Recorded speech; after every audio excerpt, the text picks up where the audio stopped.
Muy buenas tardes.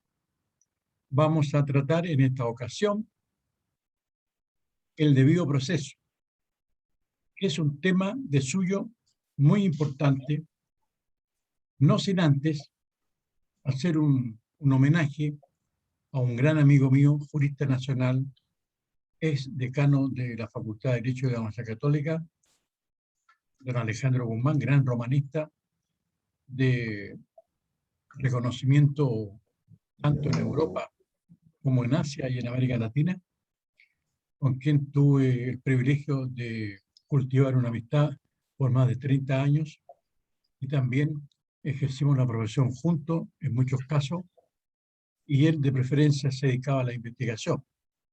Nos dejó hace una semana, vaya para él entonces nuestro reconocimiento.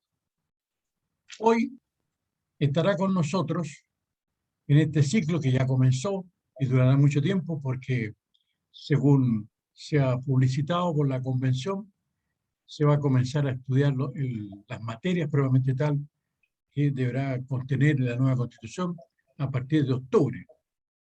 Pero nosotros, entre tanto, estamos haciendo este aporte para ir teniendo conocimiento de ciertas materias como el debido proceso y otras que son muy relevantes.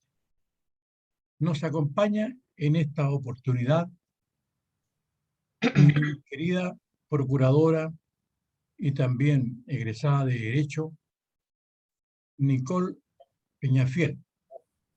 Ella tiene una vasta experiencia en los tribunales y además ha vivido inmersa en el mundo jurídico.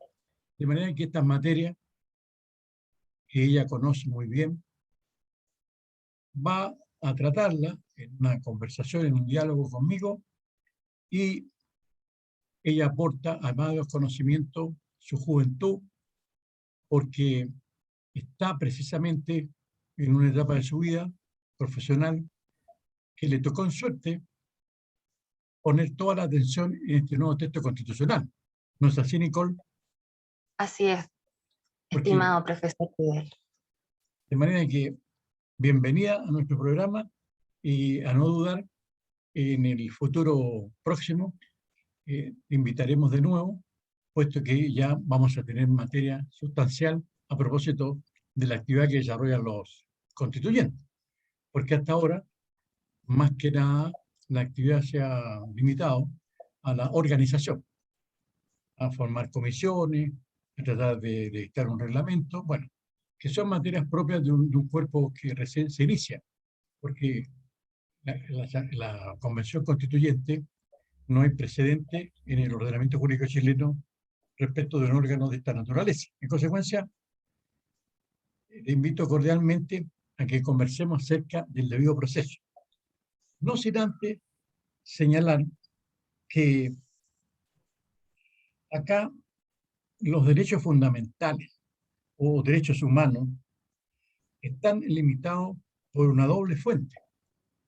Como tú sabes, el texto constitucional de la Constitución vigente de 1980 y por los tratados internacionales, que naturalmente siempre hay que tenerlos muy presentes, porque el Estado de Chile aprobó hace mucho tiempo el Tratado de Viena, que lo obliga a cumplir con las sentencias que dicta, en este caso para nosotros de América Latina, la Corte Interamericana de Justicia. En consecuencia, tenemos dos grandes fuentes a las cuales nos referiremos en esta conversación, que por un lado entonces es la Constitución y por otro lado son los tratados internacionales. Como tú comprenderás, Nicole, el debido proceso es inherente a la actividad nuestra en los tribunales. No hay ningún chileno que pueda decir a mí esta materia no me interesa, porque resulta que hay una división de los poderes, y uno de esos poderes fuera del Ejecutivo y Legislativo es el Poder Judicial. Y el Poder Judicial es el que conoce, juzga y hace ejecutar los juzgados. Y ninguno de nosotros está exento mañana de tener un juicio civil, comercial, laboral o penal. En consecuencia, forma parte el conocimiento del debido proceso de la cultura que debe tener un ciudadano. Este es un tema de suyo, como decíamos, importante. De manera que, Así es. ¿qué te parece a ti este tema del debido proceso? Bueno, siguiendo la misma línea que usted acaba de mencionar, creo que el debido proceso es un tópico fundamental, el cual el ciudadano debe tener conocimiento a fondo de qué se trata, cuáles son los elementos que lo configuran, entre otros, en virtud del gran cambio constitucional que estamos viviendo actualmente en el país. Dicho esto, creo que es necesario indicar que el debido proceso se encuentra regulado desde 1833. Primeramente se reguló también en el acta número 3 de 1976 y en la Constitución de 1980, en donde el constituyente estableció este derecho, como bien ustedes saben, el artículo 19, número 3 de la Constitución, el cual nos indica la igual protección de la ley en el ejercicio de sus derechos. Asimismo, en el mismo precepto fundamental, en el inciso quinto, podemos encontrar que el constituyente habla de que toda sentencia que emane de un órgano que ejerza jurisdicción debe fundarse en un proceso racional y justo, además de encomendarle la tarea de establecer garantías dentro de los procedimientos y de la investigación al legislador que se basen en un procedimiento racional y justo. Bueno, don Fidel, en base a esto, creo que es necesario indicar ciertos tópicos que se pueden desglosar del artículo recién citado, como es un órgano jurisdiccional. Porque un órgano jurisdiccional podemos entenderlo como todo aquel órgano que está destinado a resolver conflictos, el cual lo podemos encontrar dentro del Poder Judicial, puede ser un árbitro o también puede ser un órgano de la administración del Estado que ejerza jurisdicción o control, como es el caso de la Contraloría General de la República o el Servicio de Puestos Internos, ¿cierto? Ahora también el constituyente indica en el inciso quinto del precepto anteindicado que se le va a encomendar la gran tarea al legislador de establecer los procedimientos e investigaciones para poder optar a un procedimiento racional y justo. Ante esto, el legislador ha configurado ciertos elementos, los cuales deben concurrir, ¿ya? Sí o sí para que estemos frente a un debido proceso, dentro de los cuales yo voy a nombrar algunos, como es el caso de poder optar a un oportuno conocimiento de la acción, el derecho de emplazamiento, el derecho a ser oído, el derecho a la bilateralidad de la audiencia, al derecho a la sentencia y el derecho, en otros casos, a la prueba o el derecho a poder impugnar lo fallado por un tribunal superior, ¿cierto? Claro, perdón, pero claro, eso que tú dices se aplica a todo procedimiento, a todo proceso. Claro. Claro, pero hay una cosa que quiero comentar. Tú te has fijado que el grueso del público siempre tiene presente, pareciera, un solo tipo de procedimiento o proceso, el proceso penal. Parece que no Claro, existiera otro, por el hecho de la comisión de delitos, e incluso por la promoción de hechos como noticia en las claro, cadenas de televisión. Siempre se está hablando de fulano de tal que mata a otro, que lo asalta, etc. Entonces la gente se hace la idea de que pareciera que el único tribunal que existe en Chile es el Tribunal de Garantía y el Tribunal Oral. Y naturalmente, exacto, como tú dices, hay ciertos principios que son fundamentales, que tú has denunciado también, que tienen que ver en general con todos los procesos, con todos los exacto, procesos. Claro, entonces, en esta enunciación que tú haces tan acertada, claro, cuando uno habla, por ejemplo, del principio de inocencia, eso se aplica al ámbito penal, no al ámbito civil, ni laboral, ni administrativo, ni comercial, o del medio ambiente, los tribunales que existen. claro, Eso tiene reserva para el procedimiento penal, en donde hay una presunción de inocencia del imputado, que está avalada no solo por la norma constitucional nuestra vigente, Constitución del 80, sino que además por el Tratado de San José, el Pacto de San José de Costa Rica. Entonces, esta exacto, presunción de inocencia en materia penal la vamos a compartir en un instante más, porque es de suyo muy importante. exacto, Nadie, como tú sabes, nadie puede ser considerado culpable mientras no se dicte la sentencia ejecutoriada. Porque claro, entre nosotros, como tú te has dado cuenta seguramente, basta que un sujeto lo citen al Ministerio Público y ya está condenado.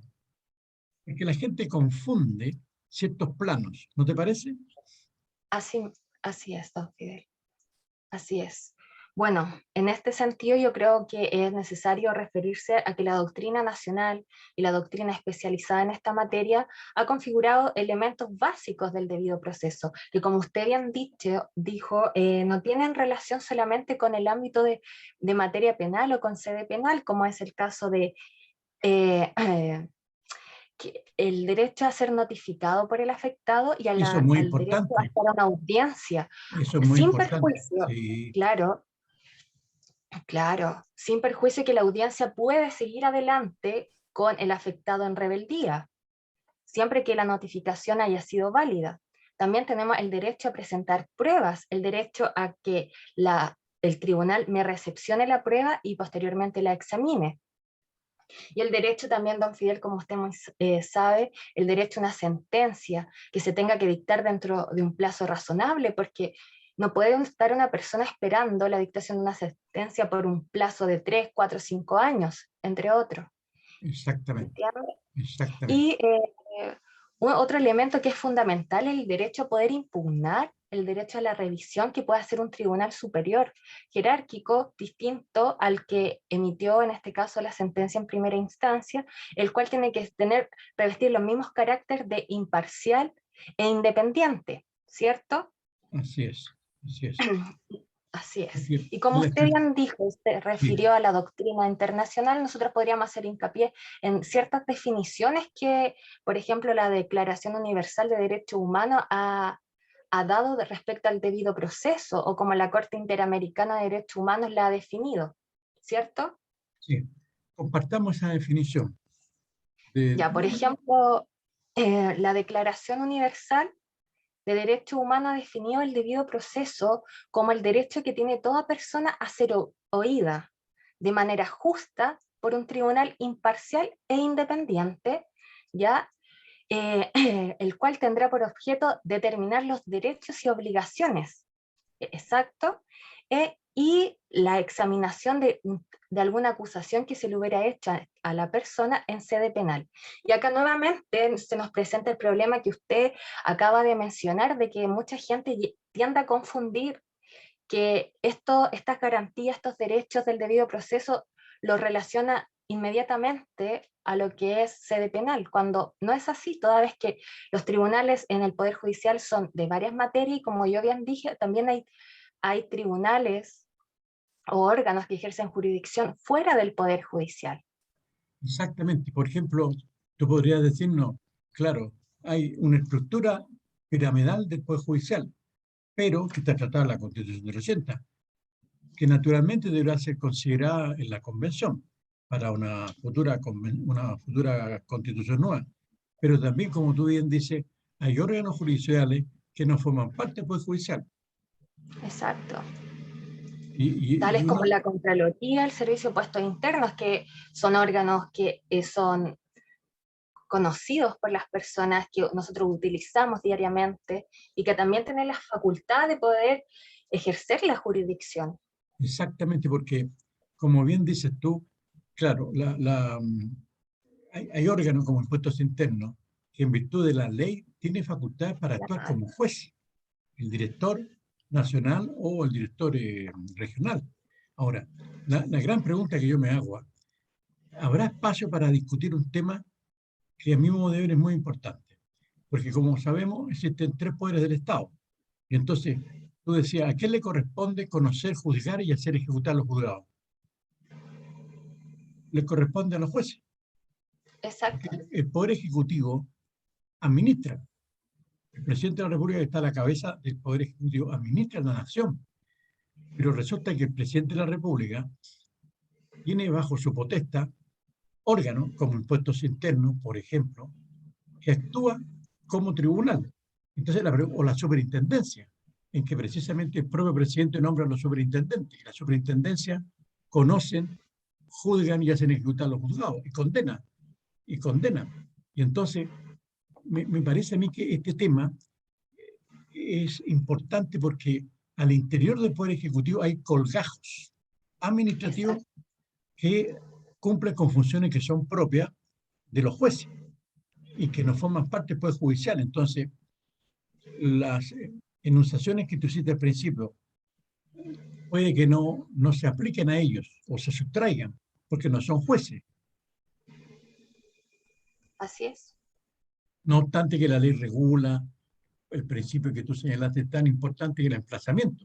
No puede haber un juicio en contra de nadie si no hay una notificación previa, porque no somos Exacto. brujos para saber que tú me estás hablando de una demanda a mí o que yo te hablo una a ti, ¿no te parece? Entonces, Claro. estos elementos que son parte, como tú dijiste, del debido proceso, son muy importantes revisarlos, muy importante, Exacto. incluso cuando se trata de que en los servicios públicos se hacen sumarios, porque muchas veces se hacen sumarios a los funcionarios públicos y resulta que la persona que hace el sumario no tiene idea de derecho, no sabe de proceso, en este caso administrativo, porque tiene que aplicar el estatuto administrativo. Y entonces ahí uno se da cuenta, por ejemplo, que principios que están en la Constitución, como por ejemplo tipificar la conducta que el día de mañana un fiscal a la cabeza de un sumario administrativo le puede aplicar como sanción a un funcionario, porque no hay tipificación de estas conductas. Es muy amplio esto de grave, no grave o simple. Entonces también hay tierra de nadie. Y Claro. hay órganos, me ha tocado a mí conocer órganos, por ejemplo, públicos, que hacen sumarios hasta porque la gente estornuda, como por ejemplo el servicio de gendarmería, lleno de sumarios. Bueno, ¿y Exacto. quién está en la cabeza de los procedimientos de sumariales? Y a veces no se respetan estas normas del debido proceso. ¿Te parece a ti? Claro. Por eso la Corte Suprema, nuestro Tribunal Superior, ha indicado en una sentencia del año 2001 ciertos elementos los cuales configuran el debido proceso, los cuales me gustaría hacer mención, don Fidel, en este momento, Pero para que estupendo. para que la ciudadanía pueda tener más conocimiento de los requisitos, de los mínimos derechos que tiene que tomar conocimiento, como por ejemplo, tenemos la publicidad de los actos jurisdiccionales, el derecho a la acción, el oportuno conocimiento de ella por la parte contraria, el emplazamiento, la adecuada asesoría y defensa con abogados, la producción libre de pruebas conforme a la ley, el examen y objeción de la evidencia rendida, la bilateralidad de la audiencia, la facultad de interponer recursos para revisar las sentencias dictadas por tribunales inferiores, el pronunciamiento de los fallos dentro de los plazos legales previstos y la fundamentación de ellos en el régimen jurídico vigente o, en su defecto, en los principios generales del derecho y equidad natural. Bueno, esto fue lo que ha establecido la Corte Suprema en una de sus sentencias, en conjunto con la doctrina nacional comparada. Sí, ¿Ya? sí. Bueno, Ahora, por sí, último, el Tribunal Constitucional también ha afirmado que no existe un concepto de debido proceso, pero la Constitución ha regularizado ciertas garantías, como es el caso de que toda sentencia que ejerza jurisdicción debe basarse en un procedimiento previo y legalmente tramitado, y también que corresponderá al legislador establecer los principios y garantías de un procedimiento racional y justo. Por lo eso es. tanto, tanto nuestra Exactamente. Corte Suprema como nuestro Tribunal Constitucional no ha dado conceptos doctrinarios, pero sí ha dado hincapié en configurar aquellos elementos que nos presentan el debido proceso y los cuales debe contener un debido proceso para que éste no esté viciado, porque como usted bien sabe, si estos elementos no concurren, estamos ante un proceso viciado, el cual podemos buscar su invalidez por medio de la nulidad procesal, o también puede darse que estamos presentes frente a un proceso injusto, el cual tendría que enmendar el agravio causado por medio de un recurso, si es que lo hubiese. Sí, sí, es muy interesante porque, por ejemplo, hoy en día el Congreso Nacional está conociendo, a propósito de lo que se denominó el estallido social, está conociendo una propuesta de indulto o de amnistía. Entonces, se dice que las medidas cautelares en el proceso penal, las medidas cautelares en el proceso penal, se ha aplicado en la mayoría de los casos en que hay personas que están formalizadas y el Tribunal de Garantía se ha pronunciado sobre eso, porque el Tribunal de Garantía es que, como tú sabes, señala cuál es la medida cautelar que se aplica. Y naturalmente que quien investiga no es el Poder Judicial, es el Ministerio Público. Entonces, algunos dicen, por ejemplo, que la medida esta de la prisión es demasiado dura y ha pasado mucho tiempo y en consecuencia no estaríamos frente a un proceso justo y racional, porque el tiempo también es un elemento, como tú dices, muy importante, porque cuando se Exacto. inicia una investigación y se formaliza, bueno, la ley misma establece plazos, dentro de los cuales si no hay acusación, bueno, ese juicio puede terminar en un sobreseimiento, o cuando hay una Exacto. preinvestigación y no hay formalización, porque esta cosa también, como tú dices, debe ser racional, y no es racional que un sujeto esté privado de libertad, porque aquí hay un punto muy importante, y la opinión pública eso lo escucha todos los días, lee en la prensa o lo escucha a través de las noticias. Hay que preguntarse lo siguiente, ¿cuál es la tendencia de hoy? ¿Que el sujeto se defienda en libertad o que esté privado de libertad? O esté privado de libertad. La regla general es que si no se dan los requisitos que la propia ley señala, procesal penal, la medida cautelar podría en un momento determinado considerar el juez o la fiscalía cuando lo pide que sea la prisión. En otras oportunidades señala otras cautelares como arraigo, etcétera, etcétera. Pero claro, también tiene sentido cuando vemos cuáles son las limitaciones que pone la ley para la prisión preventiva. O, mirado a otro ángulo, cuando permite que se resuelva una cautelar como la prisión preventiva del formalizado. Porque puede, por ejemplo, un sujeto defenderse en libertad y como ha pasado, y mañana por un paso indebido se arranca el país y no se puede juzgar. ¿No te parece? Me Como, parece. como ha ocurrido muchas veces. Entonces, este es un asunto muy importante, porque hoy en día cuando se está hablando de indulto o de amnistía, hay un problema que tiene que ver con el debido proceso, porque cuando se concede un beneficio de esta naturaleza, hay que mirar también a las víctimas de la conducta socialmente reprochable del agente, del autor, porque si hay una amnistía, se le quita la posibilidad de accionar al ofendido. Y eso también hay que tomarlo en cuenta, porque también tiene un derecho, como tú bien decías, de requerir el órgano jurisdiccional. Porque si yo requiero el órgano jurisdiccional, que es un órgano del Estado, y resulta que por otro lado el mismo Estado, con el brazo legislativo, se dicta una ley que borra el delito, a mí me deja en la mitad del camino entonces. De manera Exacto. que, exactamente. Entonces, ¿no te parece a ti eso también que ese asunto debe verse en detalle? Porque el indulto, como tú sabes, el indulto exige que haya una sentencia condenatoria.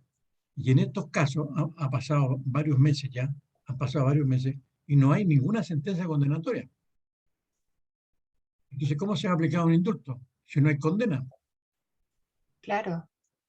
Estaríamos perdonando algo que no existe. Exactamente. Se estaría perdonando algo que no ha sido sancionado. Exacto.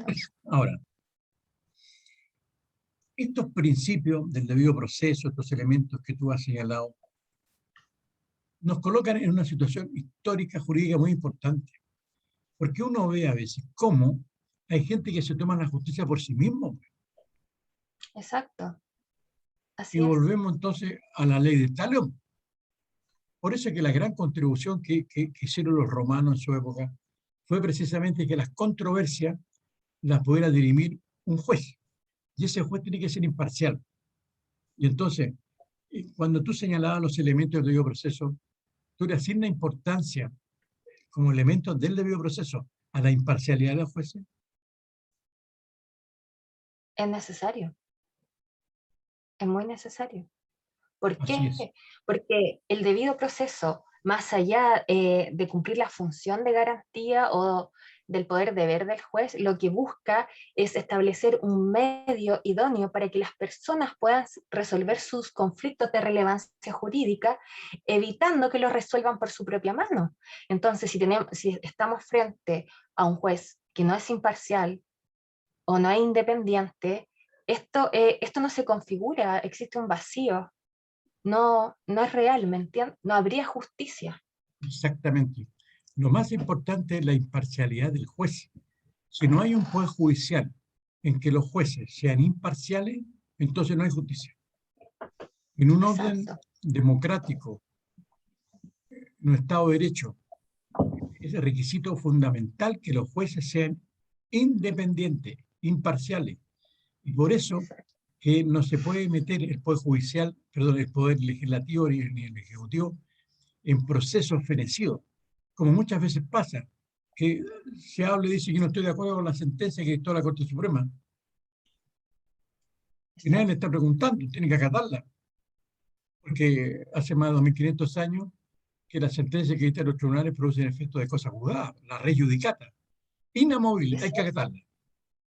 Y algunos quieren revisar, porque los que podemos revisar la sentencia somos los abogados, impetrando, como tú bien decías al principio, los recursos que la ley concede. Exacto. Pero si el poder legislativo o el ejecutivo se mete en la actividad de los jueces, entonces se está rompiendo el tema de la independencia y eso es muy grave. Sí, muy, muy grave la independencia entre los mismos poderes del Estado.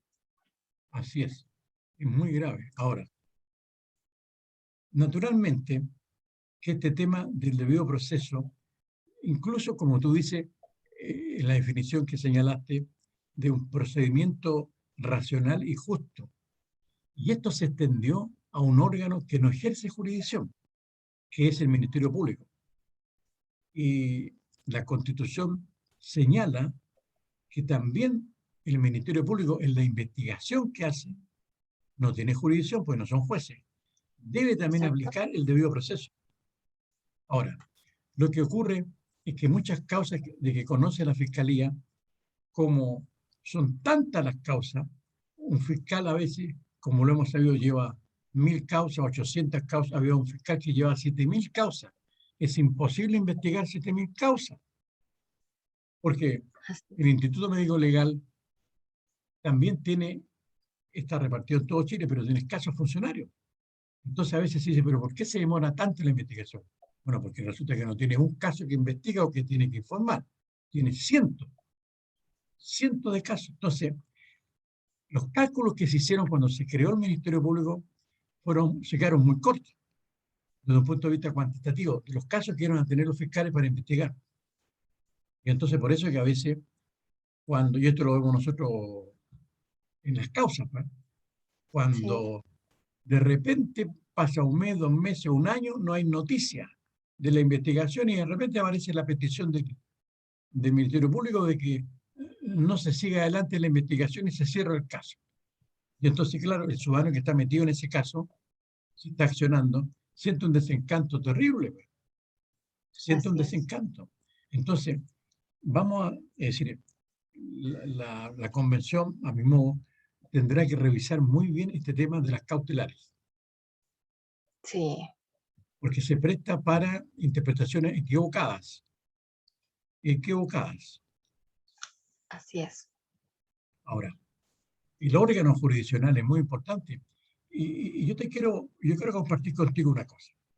Tú decías que un elemento importante del debido proceso es que tiene derecho en materia penal, tienen derecho un imputado a defensa y gratuita que la proporciona el Estado.